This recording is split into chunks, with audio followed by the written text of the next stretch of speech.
How to handle criticism like a boss. Have you heard this one? You need to develop thicker skin if you want to make it anywhere in this world. I can't tell you the amount of times I've heard that in my life. It's difficult to hear because it at both times compliments us and drag us down.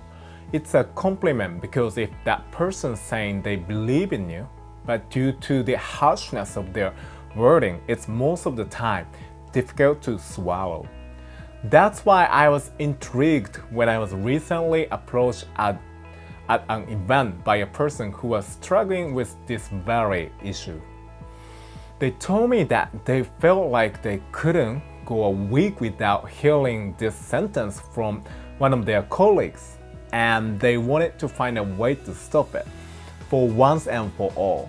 We may be more sensitive than we realize, and that shouldn't be the first area we focus on for improvement than other business-related skills. Think about it. What do you consider your most valuable assets as a working individual? Is it your ability to multitask, your proficiency in technology, or your schooling? I believe that the skill to handle harsh criticism and channel it into strong, deep improvement should be given top priority. When we learn how to take criticism and pick it apart, finding the instructions on how to strengthen our characters and improve our work ethic in between the tiny details, we can become indestructible. According to Margaret Chase Smith, every human being is entitled to courtesy and consideration. Constructive criticism is not only to be expected but sought. I love this. Remember, thousands of incredible people are told to have thicker skin every day. When that happens, they are given a choice, sink or swim.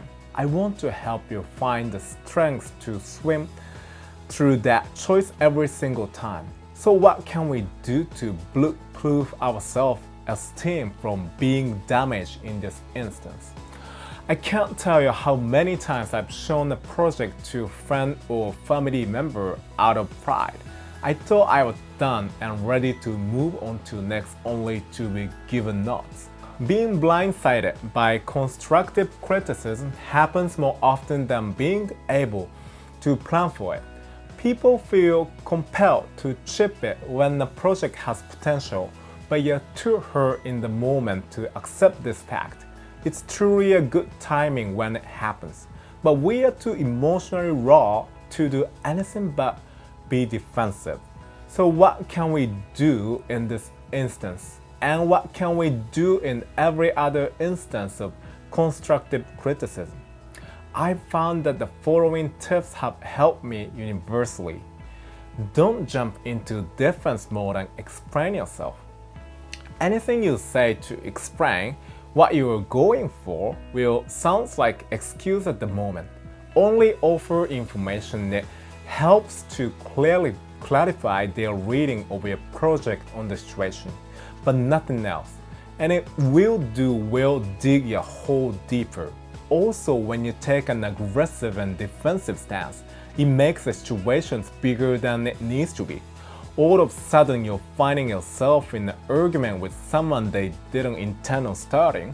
Everyone involved becomes frustrated and confused, and things get done. Find the courage to say thank you. Trust despite the other person's tone when they give you criticism that they mean well. They see the good in your project or idea, despite that not being mentioned. If they didn't think there were any future what you present to him, that they wouldn't say anything at all. It's important we trust the simple fact at the moment and swallow our pride by saying thank you. By showing simple appreciation like that, we demonstrate classiness and poise that can be argued with. It's an easy way to squash the conversation from going any further and possibly hurting our feeling more. Find the courage to ask follow-up questions. We can look at the situations of constructive criticism as a sad moment, or we can look to it as an opportunity for true feedback on a creative project. In my opinions, it's more damaging to have your friends be nice and tell you things you just want to hear when you present them with your work. There could be a glaring error that you don't discover until it's way too late. We need to look at these moments as an opportunity for improvement. Ask follow-up questions to target what they exactly isn't hitting with your idea so that you can nip it in the bud early. Remembering that positivity in situations like these can conquer even the hardest comment. Thank you and take care of yourself.